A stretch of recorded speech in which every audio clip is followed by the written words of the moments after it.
Sir ನಮಸ್ತೆ, ನನ್ನ ಹೆಸರು ಮಂಜುನಾಥ್ ಅಂತ, ಬೆಟ್ಟಳಿಪಾಳ್ಯ. ರೋಡು ಕೆಲಸ ಮಾಡ್ತಾವ್ರೆ. ಫುಲ್ಲು ಜಲ್ಲಿ ಕಲ್ಲು ಹಾಕೋರೆ, ನೀರಂತೂ ಹೊಡಿತೀವಿ. ಎಲ್ಲೋ ಒಂದು ಕಡೆ ನೀರು ಹಾಕ್ತಾರೆ, ಮತ್ತೆ ಹಾಕಲ್ಲ. ಮತ್ತು ಟೂ ವೀಲರೆಲ್ಲ ಓಡಾಡೋದಕ್ಕೆ ಆಗೋದಿಲ್ಲ. ಭಾರಿ ಹಿಂಸೆ, ಧೂಳು. ಅಕ್ಕಪಕ್ಕ ತೋಟಗಳವ್ರಿಗಂತೂ ಧೂಳು ತುಂಬಿಬಿಟ್ಟೈತೆ. ಸಂಬಂಧಪಟ್ಟ ಅಧಿಕಾರಿಗಳಿಗೆ ಹೇಳಿದ್ರೆ ಅದ್ರ ಬಗ್ಗೆ ಏನು ಮಾಹಿತಿನೂ ಇಲ್ಲ, ನಿರ್ಲಕ್ಷ್ಯ ವಹಿಸ್ತಾರೆ. ಅದ್ರ ಸಂಬಂಧಪಟ್ಟಂಗೆ ಅಧಿಕಾರಿಗಳ ಕ್ರಮ ಕೈಗೊಳ್ಳಬೇಕು ಅಂತ ಕೇಳ್ಕೊತೀವಿ.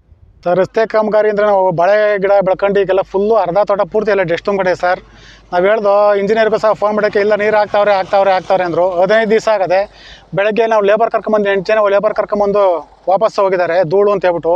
ಎಲ್ಲ ನಮಗೆ ಧೂಳು ಬರ್ತದೆ, ನಮ್ಗೆ ಅಲರ್ಜಿ ಆಗುತ್ತೆ ಅಂತ ಹೇಳ್ಬಿಟ್ಟು. ಇದರೊಳಗೆ ನಾವು ಕೆಲಸ ಮಾಡೋಕ್ಕಾಗ್ತಾಯಿಲ್ಲ ಸರ್. ಕಳೆ ಗಿಡಕ್ಕಾಗಲಿ ಬಾಳೆ ಮರಿ ಕೊಯ್ಯೋಕ್ಕಾಗಲಿ ಏನು ಕೆಲಸ ಮಾಡೋಕ್ಕಾಗ್ತಾಯಿಲ್ಲ. ದಯವಿಟ್ಟು ಇದು ಸಂಬಂಧಪಟ್ಟ ಅಧಿಕಾರಿಗಳು ಬೆಳಗ್ಗೆ ಸಂಜೆ ನೀರು ಹಾಕಬೇಕು, ಇಲ್ಲಾಂದರೆ ಡಾಂಬರೀಕರಣ ಮಾಡಬೇಕು. ನಮಗೆ ತುಂಬ ತೊಂದರೆ ಆಗ್ತದೆ. ತೋಟ ತೊಳಿಕ್ಕೆ ಹೋಗೋಕ್ಕಾಗ್ತಾಯಿಲ್ಲ ಸರ್, ನಮಗೆ ಪೂರ್ತಿ ತೊಂದರೆ ಆಗ್ತಾಯಿದೆ. ನಮಗೆ ಟೂ ವೀಲರ್ ಹೋಗೋಕೆ ಆಗ್ತಾಯಿಲ್ಲ. ಬೆಳಗ್ಗೆ ಹೊತ್ತು ಕೆಲವು ಸ್ಕೂಲ್ ಬಸ್ಗಳು, ಕೆಲವು ಟಿಪ್ಪರ್ ಲಾರಿಗಳು ಹೋದ್ರೆ ಹಿಂದೆಗಡೆ ಏನೂ ಕಾಣ್ತಾಯಿಲ್ಲ ನಮಗೆ. ಹಿಂದೆಗಡೆ ನಾವು ಟೂ ವೀಲರಾಗೆಲ್ಲ ನಡ್ಕೊಂಡು ಬರ್ತಾ ಇದ್ವಿ. ಮೇನು ಈ ಅಕ್ಕಪಕ್ಕದಾಗ ಏನಂದರೆ ಇದು ಇಲ್ಲಿ ಬಾಳೆಗಿಡ ಐತೆ, ಇತ್ತ ಕಡೆ ರಾಗಿ ಐತೆ. ರಾಗಿಗೆ ಹೊಲ ಕುಯ್ಯೋಕ್ಕೂ ಆಗಲ್ಲ.